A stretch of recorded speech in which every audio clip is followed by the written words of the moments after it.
మన చింతగట్టు ప్రాంతానికి చెందిన కోమాకుల సందీప్ గత నెల వాళ్ళ తమ్ముని ఫాతిమా బ్రిడ్జి కాడ యాక్సిడెంట్ కావడం, తలకు బలమైన గాయాలు జరగడంతో ఆన్ ది స్పాట్లోనే ఇక్కడ కోమాలకు వెళ్ళిపోయారు.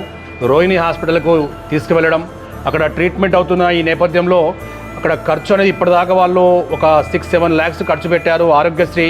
ఆ తర్వాత కూడా ఇంకా లక్షల్లో కూడుకుంది కాబట్టి మరి ఇక్కడ ఖర్చు పెట్టలేని పొజిషన్లో మరి వర్ధనపేట నియోజకవర్గం కాబట్టి ఏ కష్టం ఉన్నా వర్ధనపేట ఎమ్మెల్యే మనసున్న మహారాజు మన కేఆర్ నాగరాజు గారు చెప్పాలన్న ఉద్దేశంతో అన్నకు నేను ఈ విషయం చెప్పాను.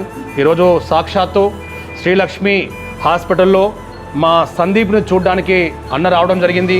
సో వచ్చుడుతోటే సందీప్ యొక్క తల్లిదండ్రులకు మా యొక్క పూర్తి బంధువులకు మరి ఇక్కడ నిమ్స్ హాస్పిటల్ కానీ లేకుంటే నెక్స్ట్ వైద్యం అనేది పూర్తిగా కోలుకునేంత వరకు కూడా నా వంతుగా ఎంతవరకు చేయాలనో అని చెప్పేసి అంతవరకు కేఆర్ నాగరాజు గారు సందీప్ కుటుంబానికి పూర్తి భరోసా ఇచ్చారు. మరి దీనికి సంబంధించి ఫర్దర్ ట్రీట్మెంట్ కావాలంటే ఈ తల్లిదండ్రులు ఏమాత్రం కూడా పెట్టుకోలేని పొజిషన్లో నాకు గుర్తుకొచ్చింది కేవలం మా ఎమ్మెల్యే గారు మాత్రమే. అన్న మీరు ఇక్కడికి వచ్చిన తీరుతో ఇమ్మీడియట్లీ డాక్టర్తో మాట్లాడారు. భవిష్యత్తులో ఫర్దర్గా నిమ్స్ హాస్పిటల్లో కూడా మా సందీప్ యొక్క వైద్య ఖర్చుల నిమిత్తం తెలంగాణ రాష్ట్ర ప్రభుత్వం తరఫున మీ తరఫున కూడా సీఎం కన్సర్న్ దృష్టికి తీసుకెళ్తానందుకు ప్రత్యేక ధన్యవాదాలు అన్న, ప్రత్యేక ధన్యవాదాలు.